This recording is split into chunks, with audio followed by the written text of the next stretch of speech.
The radio crackled with desperation. Angel 1-7, this is Steele. We're taking heavy fire from all sides. Major Evelyn Carter banked her A-10 Warthog hard left, scanning the terrain below through her targeting system. What should have been a routine extraction had become a nightmare. 8 Navy SEALs trapped in a kill zone, surrounded by enemy forces that intelligence said weren't supposed to be there. Carter's fuel gauge showed she had maybe an hour of flight time left. The SEALs didn't have an hour. Before we dive into Major Carter's incredible story of courage and sacrifice, I'd love to know where you're watching from today. Drop your location in the comments below. Let's see how far our military stories reach. The morning briefing room smelled like burnt coffee and warm leather. Major Evelyn Carter pulled her helmet bag closer as she studied the mission board. Simple enough: provide air support for SEAL Team Alpha's extraction.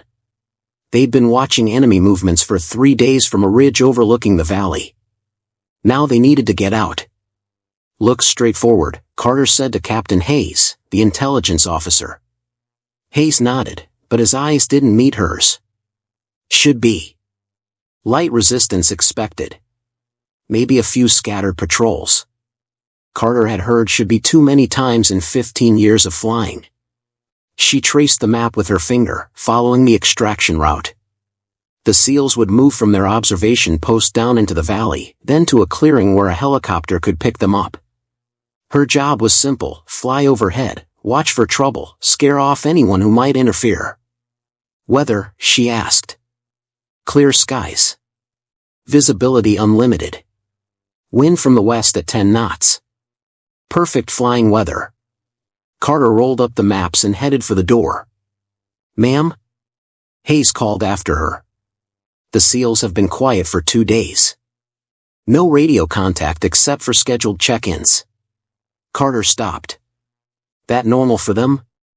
They're professionals. But... Hayes shrugged. Just thought you should know. Outside, the desert air was still cool. The sun hadn't cleared the mountains yet, painting everything in soft orange light. Carter's A-10 sat on the tarmac, its gray paint scheme making it look like a sleeping predator. Staff Sergeant Williams was running his hands along the aircraft's belly, checking the 30mm cannon. She's ready to go, Major, Williams said, not looking up from his inspection. Full load of ammunition. 2 Maverick missiles. External fuel tank. Carter climbed up to inspect the cockpit. Everything looked good: instruments clean, ejection seat armed, radio frequencies programmed. She ran through her mental checklist, the same one she'd used on 200 combat missions. Williams, she called down. You seem worried about something. The crew chief straightened up. He was young, maybe 25, but his hands moved with the confidence of someone who knew his job. Intelligence briefing this morning mentioned increased enemy activity in the sector. Radio chatter. Vehicle movements. Hayes didn't mention that. Maybe he didn't want to worry you. Carter laughed. Takes more than radio chatter to worry me. But she appreciated Williams looking out for her. Good crew chiefs saved pilots' lives by paying attention to details. She climbed down and walked around the aircraft one more time. The A-10 wasn't pretty, but it was built for one thing: keeping ground troops alive. The massive cannon dominated the nose. Armor plating surrounded the cockpit. Twin engines mounted high on the fuselage, away from ground fire. It was an old design, but Carter trusted it more than any other aircraft she'd flown. Fuel, she asked. Topped off. You've got 4 hours of flight time, more with the external tank. 4 hours was plenty. The mission was only supposed to take 2. Fly to the area, provide overwatch while the SEALs moved to the pickup zone, escort them out. She'd done it dozens of times. Carter pulled on her survival vest and strapped on her sidearm. The familiar weight felt good. She'd never had to use the pistol in combat, but it was there if she needed it. You know what I like about these early morning flights, she said to Williams as she climbed into the cockpit. What's that, ma'am? Everything's quiet. No radio chatter from other aircraft. No complicated air traffic. Just me in the sky. Williams helped her strap in. SEAL team leader is Chief Rodriguez. Call sign Steele. Good reputation. Carter nodded. She'd worked with SEALs before. They knew their business, kept their radio calls short and professional. No drama, no panic, just information when they needed it. The engines spooled up with their distinctive whine. Carter ran through her engine checks, watching temperatures and pressures climb to normal ranges. Everything looked perfect. Tower, Angel 17 requesting taxi clearance. Angel 17, taxi to runway 27. Wind calm, visibility unlimited. Carter released the brakes and felt the aircraft roll forward. The control tower slid past her left window. Ahead, the runway stretched toward the mountains, disappearing into morning haze. She'd be back by noon. Maybe earlier if everything went smoothly. The radio crackled. Angel 17, cleared for takeoff. Carter pushed the throttles forward and felt 17,000 pounds of aircraft accelerate down the runway. The nose lifted, gear retracted, and she climbed into the dawn sky. Just another routine mission. 30 minutes later, Carter leveled off at 8,000 feet. The valley spread out below her like a brown and green carpet. Rocky ridges ran north to south, with a dry riverbed snaking through the middle. Perfect terrain for watching enemy movements. Also perfect for hiding. Steele, this is Angel 17. I'm on station. The radio stayed quiet for 10 seconds. Then a voice came through, calm but tight. Angel 17, Steele. Good to have you up there. We're in position on the ridge, 2 clicks north of the pickup zone. Carter looked through her targeting pod. The ridge was a jagged line of rocks and scrub brush. She couldn't see the SEALs, which meant they were doing their job right. Copy, Steele. I show clear skies for your movement. How's it look down there? Quiet. Maybe too quiet. We've been watching vehicle movement on the main road. More than usual. Carter switched her radio to the command frequency. Wildcat Base, Angel 17. SEAL team reports increased vehicle activity in the area. Angel 17, Wildcat Base. Intelligence shows normal patrol patterns. Proceed with extraction as planned. Carter didn't like it. In her experience, when ground troops said something felt wrong, it usually was. But orders were orders. Steele, you're cleared to begin movement to the pickup zone. I'll maintain overwatch. Copy. Steele moving. Carter circled the valley, watching the road through her targeting system. A truck appeared, moving fast, dust trailing behind it. Then another. Then 3 more vehicles in convoy formation. Steele, I've got multiple vehicles on the main road. 5 trucks, military pattern. We see them too. They're not on any schedule we observed. The convoy stopped at a crossroads 2 miles from the extraction zone. Soldiers jumped out, spreading into tactical positions. Carter counted at least 20 men. Steele, those vehicles just dropped off troops at the crossroads. You've got company between you and the pickup zone. Rodriguez's voice came back harder now. Angel, we're compromised. Someone's talking on the radio down here. Local dialect. They know we're here. Carter's stomach tightened. Can you identify the source? Negative.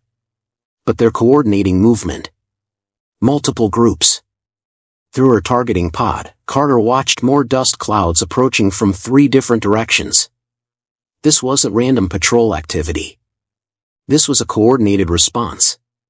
Steele, I count at least 3 more groups converging on your area.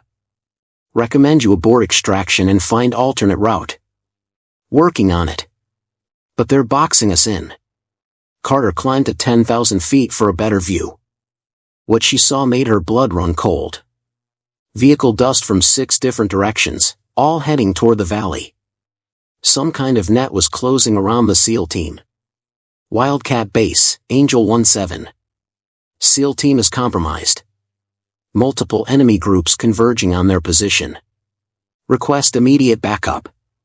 Angel 17, stand by. Carter didn't have time to stand by. She rolled into a steep dive, heading for the ridge where the SEALs were positioned. Steele, talk to me. What's your situation? Rodriguez's voice was calm, but Carter could hear gunfire in the background. We've got eyes on approximately 30 enemy fighters moving up the south slope. Another group approaching from the east. Looks like they're trying to surround us. Can you reach the alternate extraction point? Negative. They're already there. Carter's targeting pod showed muzzle flashes erupting along the ridge. Small arms fire, but a lot of it. The SEALs were shooting back, but they were outnumbered. Steele, I'm coming in for a gun run on the south slope. Mark your position with smoke.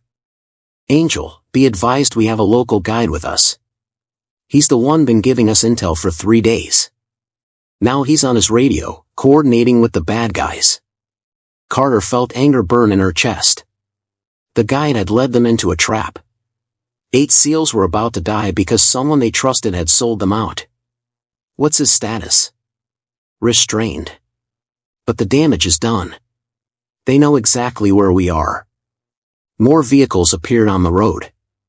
Carter counted 12 trucks now, maybe more. This wasn't just bad luck or random patrol contact. Someone had planned this. Wildcat Base, Angel 17. SEAL team under heavy fire. I count 50+ enemy fighters, multiple vehicle support. This is a major engagement, not routine patrol contact. Angel 17, backup is 30 minutes out. Maintain overwatch and provide support as needed. 30 minutes might as well be 30 hours. Carter rolled inverted and pulled her nose toward the ridge. Steele, green smoke out. I'm coming in hot. She could see the small green cloud rising from the rocks. 800 yards south of the smoke, enemy fighters were climbing the slope in a skirmish line. Carter lined up her shot and squeezed the trigger. The A-10's cannon fired 50 rounds per second. Each round was the size of a beer bottle, designed to destroy tanks. Against personnel in the open, the effect was devastating. Carter's first burst walked across the enemy line like a zipper being pulled closed. Good hits, Angel. That broke up their advance. But even as Carter pulled up from her gun run, she could see more fighters moving into position. This wasn't going to be over quickly. Steele, I'm seeing movement all around your position. They're not backing off. Rodriguez's voice was grim. Copy. We're not going anywhere either. Carter climbed back to altitude, already planning her next attack run. The fuel gauge showed 3.5 hours remaining. She had plenty of ammunition. The question was whether it would be enough. Carter circled the valley at 8,000 feet, studying the terrain through her targeting pod. What she saw made her jaw clench. Enemy fighters weren't just approaching from 2 directions anymore. They were everywhere. Steele, I need a full tactical picture. How many shooters do you have eyes on? Rodriguez's voice came through steady, but Carter could hear the sharp crack of rifle fire behind his words. We count approximately 40 on the south and east slopes. Another group setting up positions on the north ridge. Maybe 15 there. What about the west side? Clear for now, but they're moving vehicles into position to block that route too. Carter switched to her wide-angle view. 3 more trucks had stopped on the western road. Soldiers were jumping out, spreading into the hills. The trap was getting tighter. Steele, they're moving to cut off your western escape route. You've got maybe 10 minutes before that door closes. We see them. But we can't move yet. Taking too much fire from the south. Carter rolled into another attack dive. She could see the enemy fighters clearly now, maybe 30 of them spread along a rocky outcrop 500 yards from the SEAL position. Some were firing. Others were moving closer, using the rocks for cover. Steele, mark your position again. I'm coming in on the south slope. The green smoke appeared, smaller this time. They were running low on signal flares. Carter lined up her shot, compensating for the wind. The cannon roared again, sending a stream of depleted uranium rounds into the rocks. Stone and dust erupted along the enemy line. Beautiful work, Angel. You scattered them good. But Carter's relief lasted only seconds. Through her targeting pod, she watched the survivors regroup behind different rocks. These weren't panicked militia fighters. They moved with discipline, using proper tactical spacing and cover. Steele, these guys know what they're doing. They're not breaking and running. Copy that. We noticed. Professional movement, good equipment. Carter climbed back to altitude, scanning the entire valley. Her heart sank. More vehicles were arriving on all the access roads. She counted 18 trucks now, maybe 20. Each one probably carried 8 to 10 fighters. Wildcat Base, Angel 17. Enemy strength is much higher than estimated. I count 20 vehicles on site, estimate 150 to 200 fighters. SEAL team is completely surrounded. Angel 17, understand. Backup ETA is now 25 minutes. 25 minutes. Carter checked her ammunition counter. She'd fired maybe 200 rounds. Still had plenty left, plus 2 Maverick missiles. But against this many enemy fighters, spread over 3 square miles of rocky terrain, it might not be enough. Steele, I need to know your ammunition status. Each man has approximately 200 rounds remaining. We've got 4 grenades left, 2 smoke canisters. Not good. 8 SEALs against 200 enemy fighters, with limited ammunition. The math was brutal. Carter studied the valley again, looking for tactical advantages. The dry riverbed ran east to west through the middle. Deep enough to provide cover, but it would put the SEALs right in the middle of enemy positions. The ridge where they were positioned offered good defensive ground, but they were trapped there. Steele, I'm seeing a possible route. The riverbed runs west for about 2 miles, then turns south toward the alternate pickup zone. If I can suppress the enemy positions along that route, you might be able to move. That's a long way to travel under fire. It's better than staying put. They're going to keep bringing up reinforcements until they overrun your position. Rodriguez didn't answer immediately. Carter could hear him talking to his men, voices too low to understand over the radio. Finally, he came back. Angel, we'll try it. But we need you to clear the North Ridge first. That's where most of their heavy weapons are. Carter looked through her targeting pod. The North Ridge was 800 yards from the SEAL position, covered with scattered boulders and scrub brush. Perfect sniper positions. She could see muzzle flashes winking among the rocks. I see them. Stand by. She rolled into a steep dive, pushing the A-10 faster than she normally would on a gun run. The enemy fighters on the ridge had good positions, but they were exposed from above. Carter opened fire at 1,200 yards, walking her burst along the ridge line. The 30mm rounds shattered rocks and sent fighters scrambling for new cover. But as soon as Carter pulled up from her attack, they were back in position, firing at the SEAL team. That suppressed them, but they're not leaving, Rodriguez reported. Carter climbed back to altitude, thinking. The enemy had too many good positions, too many fighters. Every time she hit one group, 3 more took their place. And they were learning her attack patterns, adjusting their positions after each gun run. Her radio crackled. Angel 17, Wildcat Base. Be advised, enemy reinforcements approaching from the north. Estimated 12 additional vehicles. Carter looked north through her binoculars. Sure enough, dust clouds were approaching on the main highway. This wasn't just a planned ambush anymore. Word was spreading, and every enemy fighter in the region was converging on their position. Steele, you've got more company coming. 12 vehicles from the north. How long? 15 minutes, maybe less. Carter checked her fuel gauge.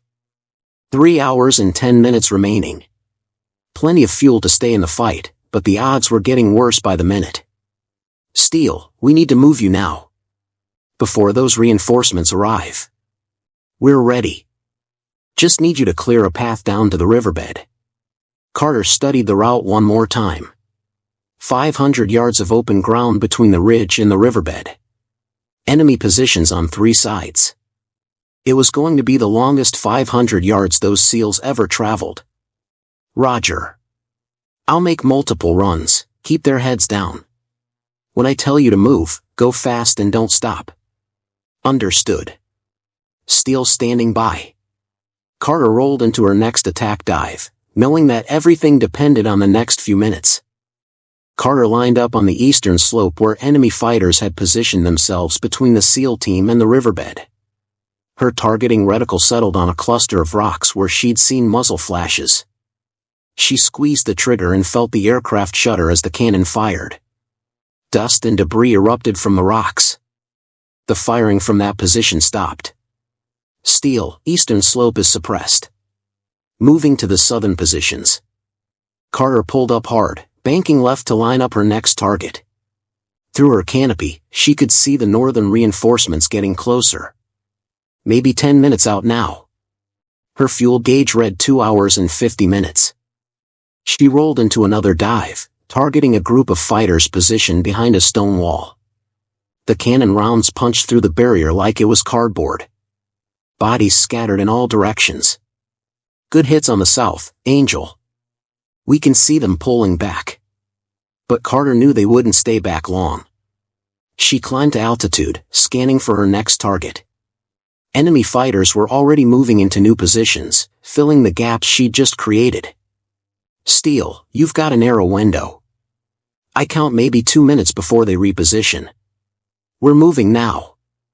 Through her targeting pod, Carter watched 8 figures sprint down the rocky slope toward the riverbed. They moved in pairs, one man running while his partner provided covering fire, then switching roles. Professional movement under fire. Enemy fighters on the north ridge opened up immediately. Carter could see tracers streaking toward the running SEALs. She rolled into a steep dive, targeting the muzzle flashes. Steele, taking fire from the north ridge. Keep moving.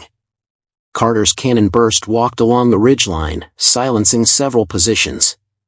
But more fighters appeared, firing from different spots. These guys had good fire discipline, only shooting when they had clear targets.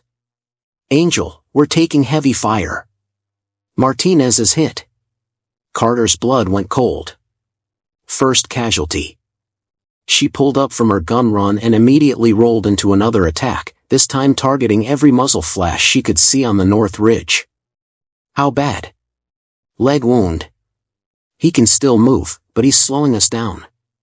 Carter checked her ammunition counter. Down to 1,200 rounds. Still plenty, but she was burning through it faster than planned. Each gun run required longer bursts to keep the enemy suppressed. Steele, status on your movement? Halfway to the riverbed. But they're closing in from the west now too. Carter looked west through her targeting pod. Sure enough, enemy fighters were moving down from the hills, trying to cut off the SEAL escape route. She had to make a choice, keep suppressing the north ridge or engage the new threat from the west. Steele, I've got fighters moving to cut you off from the west. I'm going to hit them, but the north ridge will be hot again. Do it. We'll deal with the ridge. Carter rolled left, diving toward the western fighters. They were moving in the open, easy targets. Her cannon burst caught them in a dry wash, scattering the entire group. But as she pulled up, she could see tracers from the north ridge reaching toward the SEALs again. Angel, we're in the riverbed. Good cover down here, but we've got Martinez bleeding pretty bad. Carter leveled off at 8,000 feet, breathing hard. The SEALs had made it to the riverbed, but they still had 2 miles to go before reaching the pickup zone. And Martinez was wounded. Her radio crackled. Angel 17, Wildcat Base. Northern reinforcements are 5 minutes out. Backup is still 15 minutes away. 5 minutes. Carter looked at the approaching dust cloud. When those 12 additional trucks arrived, the enemy would have enough fighters to surround the riverbed completely. The SEALs would be trapped in a shooting gallery. Wildcat Base, I need immediate medical evacuation for wounded SEAL. Can we get a helicopter in there? Negative, Angel 17. Landing zone is too hot. Medical evacuation will have to wait until the area is secure. Carter checked her fuel gauge again. 2 hours and 30 minutes. She was past the halfway point now, deeper into the fight than she'd ever been on a close air support mission. Steele, what's Martinez's condition? Rodriguez's voice was tight with stress. Bullet through the calf muscle. We've got the bleeding controlled, but he needs real medical attention. We're going to have to carry him. 7 SEALs carrying 1 wounded man, 2 miles through enemy territory. Carter did the math. Moving that slowly, they'd never reached the pickup zone before the reinforcements arrived. Steele, I'm going to hit those northern reinforcements before they can dismount. Buy you some time. Roger. We'll keep moving west along the riverbed. Carter turned north, climbing to 12,000 feet. The enemy convoy was strung out along the highway, moving fast but predictable. Perfect target for her Maverick missiles. She selected her first missile and locked onto the lead truck. The Maverick was designed to destroy tanks, but it would work just fine on a thin-skinned vehicle. She squeezed the trigger and felt the missile drop away from the aircraft. The truck disappeared in a ball of fire and black smoke. The convoy immediately stopped, vehicles scattering off the road. Carter locked onto a second truck and fired her remaining Maverick. Another explosion, another vehicle destroyed. Beautiful work, Angel. That stopped them cold. But Carter knew it was only a temporary delay. The enemy fighters would dismount and continue on foot. She'd bought maybe 15 minutes, no more. Her ammunition counter showed 800 rounds remaining. Enough for maybe 6 more gun runs. Her fuel gauge showed she was approaching the point of no return, the minimum fuel needed to make it back to base. Wildcat Base, Angel 17. I'm approaching minimum fuel for safe return to base. Angel 17, understand. You are authorized to return to base when fuel reaches critical levels. Carter looked down at the riverbed where 8 small figures were moving slowly westward, one of them being carried by his teammates. 15 minutes until backup arrived. But at their current pace, the SEALs wouldn't reach the pickup zone for another 30 minutes. She was going to have to make a choice very soon. Carter's fuel gauge read 2 hours remaining. In pilot training, they called it bingo fuel, the point where you had just enough gas to make it home safely. Past that point, you were gambling with your life. She watched the SEALs through her targeting pod. They were still a mile from the pickup zone, moving slowly because of Martinez. Enemy fighters from the destroyed convoy were already on foot, working their way south toward the riverbed. Steele, you've got foot soldiers approaching from the north. Maybe 50 of them, moving through the hills. We see some movement up there. How long before they reach us? Carter did the calculation in her head. The enemy fighters were moving fast, unencumbered by wounded. The SEALs were moving half speed, carrying Martinez between them. 10 minutes. Maybe 12. Rodriguez's voice stayed calm, but Carter could hear the strain underneath. We're not going to make it at this pace. Carter's radio crackled with a transmission from base. Angel 17, Wildcat Base. Your fuel status shows you are approaching minimum safe return. Recommend you head home and let backup handle the situation. Carter looked at her fuel gauge again. 1 hour 55 minutes. Still 5 minutes above the official minimum, but that calculation assumed perfect conditions. No headwinds, no battle damage, no emergency maneuvers. In combat, smart pilots added an extra margin of safety. Wildcat Base, backup is still 10 minutes out. SEAL team won't last that long. Angel 17, you are authorized to return to base. That's an order. Carter stared down at the riverbed. 8 tiny figures moving across the brown landscape. Martinez was limping heavily now, leaning on 2 of his teammates. They looked like ants from her altitude, but she knew these men. She'd worked with SEALs before. They never left anyone behind. even if it meant dying together. Wildcat Base, I still have ammunition and fuel. I'm staying. Angel 17, negative. Return to base immediately. Carter reached over and switched off her command radio. The emergency frequency would still work if she needed to call for help, but she wouldn't have to listen to orders telling her to abandon 8 Americans. Through her targeting pod, she could see the northern enemy fighters getting closer. They were smart, using the rocky terrain for cover, moving in small groups. But they were also exposed during movement between positions. Carter rolled into a steep dive, targeting the closest group. Her cannon burst caught 3 fighters crossing open ground. They dropped and didn't get up. The rest scattered for cover. Good shooting, Angel. That slowed them down. But more fighters kept coming. Carter pulled up and immediately rolled into another attack run, this time targeting a group trying to flank the SEALs from the east. Her burst scattered them, but she could see others moving to take their place.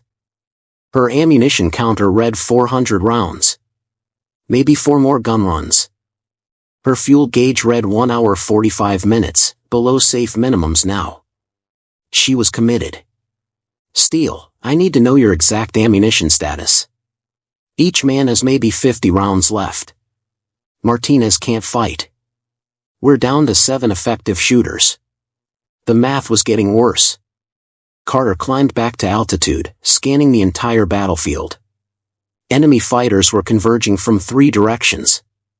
The original force from the valley, the reinforcements from the north, and new groups arriving from the east. Maybe 300 fighters total, all focused on 8 SEALs trapped in a riverbed. Angel, we're taking sniper fire from the high ground. Someone's got our range. Carter looked through her targeting pod, searching for the sniper position. There, a muzzle flash from a ridge 800 yards northeast of the SEALs. Perfect shooting position, excellent field of fire. She rolled into another dive, this one steeper and faster than before. The sniper was well positioned, but he couldn't see her coming from directly above. Carter's burst walked across the ridge, silencing the position. But as she pulled up, she saw something that made her blood run cold. Enemy vehicles approaching from the south. 4 trucks, moving fast along the road that led to the pickup zone. Steele, you've got vehicles approaching the pickup zone from the south. 4 trucks. Rodriguez's voice was grim. Copy. So much for our exit strategy. Carter checked her fuel gauge. 1 hour 35 minutes. She was now flying on borrowed time, gambling that she could make it back to base on fumes. But the SEALs were completely surrounded. If she left now, they would die. Wildcat Base, Angel 17 on emergency frequency. SEAL team is surrounded. Requesting immediate backup. Angel 17, backup is 5 minutes out. But you are critically low on fuel. You need to head home now or you won't make it. Carter looked down at the riverbed one more time. The SEALs had taken cover behind some large rocks, but they were pinned down. Enemy fire was coming from 3 sides now, and more fighters were closing in every minute. She thought about her 15 years of flying combat missions. All the close calls, all the times she brought pilots and ground troops home safely. All the nights she'd gone to sleep knowing that her actions had saved American lives. This was different. This time, following orders meant watching 8 Americans die. Carter keyed her radio. Wildcat Base, this is Angel 17. I'm staying until backup arrives. Angel 17, that's a direct order. Return to base immediately. Sorry, Wildcat Base. I can't hear you. Must be radio trouble. Carter switched off the emergency frequency and dove toward the enemy fighters closing in from the east. Her cannon rounds tore through their formation, scattering them back into the rocks. Her fuel gauge now read 1 hour 25 minutes. Past the point of no return. She was committed now, win or lose. Steele, how are you holding up down there? Rodriguez's voice was steady, professional. We're good, Angel. Just keep doing what you're doing. Carter climbed back to altitude, already planning her next attack run. 5 minutes until backup arrived. She just had to keep the SEALs alive for 5 more minutes. The question was whether her fuel would last that long. Carter's ammunition counter read 200 rounds. Her fuel gauge showed 1 hour 15 minutes, well into the red zone now. She could see the backup aircraft approaching from the south, but they were still 3 minutes out. The SEALs didn't have 3 minutes. Enemy fighters were closing in from all sides. Through her targeting pod, she counted at least 60 fighters within 500 yards of the SEAL position. They were getting bolder, moving in larger groups, sensing that victory was close. "Steele, I've got one more gun run in me. After that, I'm Winchester on ammunition." "Copy, Angel." "Make it count." Carter studied the battlefield one last time. The largest concentration of enemy fighters was approaching from the north, maybe 20 men moving down a shallow draw that would put them within grenade range of the SEALs. If she could break up that attack, it might buy enough time for backup to arrive. She rolled into her steepest dive yet, pushing the A-10 past its recommended speed limits. The targeting reticle settled on the head of the enemy column. Carter held her fire until she was certain of the shot, then squeezed the trigger. Her last burst of cannon fire walked through the draw like the hand of God. Bodies tumbled, survivors scattered, and the entire attack collapsed. But Carter's ammunition counter now read 0. "Beautiful work, Angel." That broke their main assault. Carter pulled up hard, her aircraft shuddering from the high-G maneuver. Through her mirrors, she could see enemy fighters regrouping, but they were confused now, leaderless. The carefully coordinated attack had become a desperate scramble. "Steele, I'm Winchester." "No more ammunition." "Understood." "You've done enough. Time to go home." But Carter wasn't going anywhere. Her fuel gauge read 1 hour 10 minutes, probably not enough to make it back to base, but she'd worry about that later. She could still use her aircraft as a psychological weapon, making low passes to keep enemy heads down. Her radio crackled on the emergency frequency. "Angel 17, this is Viper 21. 2 F-16s inbound, 30 seconds out." Carter felt relief flood through her chest. "Viper 21, Angel 17. SEAL team is in the riverbed, surrounded by approximately 200 enemy fighters. I'm Winchester on ammunition but still on station." "Roger, Angel. We'll take it from here. You are critically low on fuel. Recommend immediate return to base." Carter looked down at the SEALs one more time.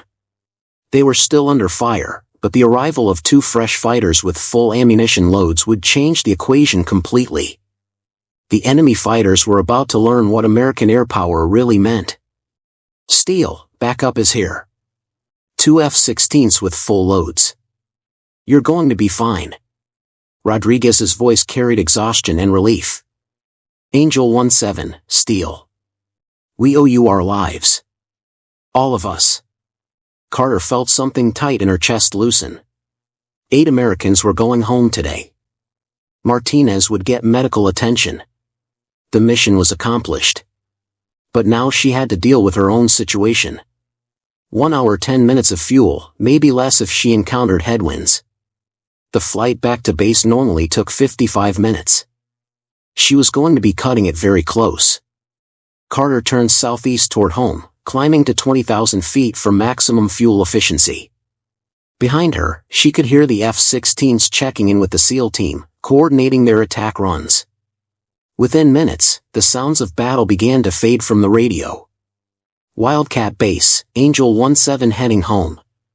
Fuel state critical. Angel 17, Wildcat Base. Understand you are fuel critical. We have emergency crews standing by. What is your ETA?" Carter checked her navigation system. "ETA 52 minutes. Fuel shows 1 hour 5 minutes remaining." The math was close. Maybe too close. But she'd made her choice back in the valley. 8 lives were worth the risk. 20 minutes into the flight home, Carter's low fuel warning light came on. The computer was telling her what she already knew: she was flying on borrowed time. She reduced power to absolute minimum, trading speed for fuel economy. Wildcat Base, Angel 17. Low fuel warning is active. Request priority landing clearance.